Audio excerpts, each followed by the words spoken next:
आप देख रहे हैं गिरीश म्यूजिक वर्ल्ड के साथ। इनडायरेक्ट में आज की कहानी हमारी श्रोता की है।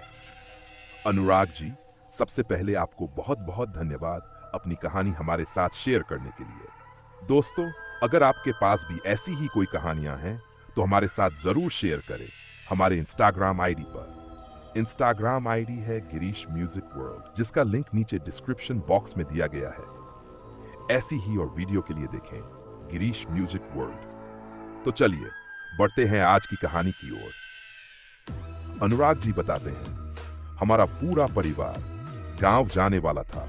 पापा ने ट्रेन की टिकट बुक करवा ली थी। ट्रेन वाले दिन हम लोग समय रहते ही न्यू दिल्ली रेलवे स्टेशन पहुंच गए। ट्रेन रात 8 बजे की थी और हम 7 बजे ही पहुंच गए थे। स्टेशन पर काफी भीड़ थी, जो मेरे लिए थोड़ी परेशान करने वाली थी, क्योंकि मुझे ज्यादा भीड़ होने की वजह से बेचैनी होने लगती है। फिर जब 1 घंटे के बाद ट्रेन आई तो ट्रेन में और ज्यादा भीड़ हो गई। इससे मेरी परेशानी कम होने की जगह और भी बढ़ गई थी। खैर, पापा ने कहा जब ट्रेन चलेगी तो भीड़ थोड़ी कम हो जाएगी, अभी ऊपर सीट पर जाकर लेट जाओ। मैं पापा के कहने पर ऊपर सीट पर जाकर लेट गया। ट्रेन खुली और तकरीबन 10 बजे के आसपास ट्रेन में थोड़ी शांति हुई। फिर हम सब ने रात का खाना खाया और सो गए। मगर मेरी नींद लगभग रात 2 बजे अचानक ही खुल गई। उस वक्त ट्रेन में सभी सो रहे थे। ट्रेन में सिर्फ नाइट लाइट जल रही थी। तभी मैं वॉशरूम जाने के लिए सीट से नीचे उतरा। वॉशरूम के पास पहुंचा तो देखा कि ट्रेन किसी स्टेशन पर रुकी हुई है। तभी मैं ट्रेन से नीचे उतर गया। स्टेशन पर काफी अंधेरा था, मगर सभी लोग चल फिर रहे थे। बाहर ठंडी हवा चल रही थी, तो मैं भी वहीं स्टेशन पर टहलने लगा। इसी बीच मेरी नजर एक लड़की पर पड़ी जो मुझे घूर रही थी। पहले तो मैंने उसे इग्नोर कर दिया, मगर फिर वो मेरे पीछे पीछे आने लगी। मुझे लगा कि शायद वो मुझसे दोस्ती करना चाहती है, मगर मेरी हिम्मत नहीं हो पा रही थी कि मैं उसे कुछ कहूं। फिर वही मुझे आवाज देती हुई बोली, सुनो जरा। मैं तुरंत ही रुका और उसकी ओर देखते हुए बोला, जी आप इसी ट्रेन से जा रही हैं क्या? इस पर वह बोली, हाँ, मगर मुझे यहीं उतरना था। रात होने के कारण मुझे अकेले थोड़ा डर लग रहा है। क्या आप मुझे स्टेशन के बाहर तक छोड़ देंगे?